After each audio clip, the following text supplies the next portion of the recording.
तेरा तुझको अर्पण कार्यक्रम अंतर्गत कुल રૂપિયા 1,45,000ની મત્તાનો મુદ્દામાલ તેમના મૂળ માલિકને પરત કરતી સારોલી પોલીસ સુરત શહેર પોલીસ કમિશનર શ્રી તથા ખાસ પોલીસ કમિશનર શ્રી સેક્ટર 1 તથા નાયબ પોલીસ કમિશનર શ્રી જોન 2 અને મદદનીશ police commissioner Shri D division Surat શહેરના સારોલી પોલીસ સ્ટેશનમાં નાગરિકોના ગુમ ગેરવલ્લે થયેલ મોબાઈલ ફોન તેના મૂળ માલિકોને પરત કરવા સૂચના આપેલ,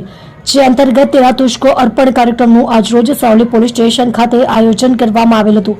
જે કાર્યક્રમમાં સારોલી પોલીસ સ્ટેશન દ્વારા લોકોના ગુમ ગેરવલ્લે થયેલ મોબાઈલ ફોન નંગ 10 જેની કિંમત રૂપિયા 1,45,000ની મત્તાનો મુદ્દામાલ અરજદારો મૂળ માલિકોને પરત કરી પ્રશંસનીય કામગીરી કરવામાં આવેલ છે। સદર કામગીરી પોલીસ ઇન્સ્પેક્ટર SR વેકરિયા નાવના માર્ગદર્શન હેઠળ police sub inspector SR Rana નાવ તથા હેડ કોન્સ્ટેબલ પ્રકાશ કુમાર પ્રેમજીભાઈ તથા પોલીસ કોન્સ્ટેબલ વૈભવભાઈ પદમસિંહભાઈ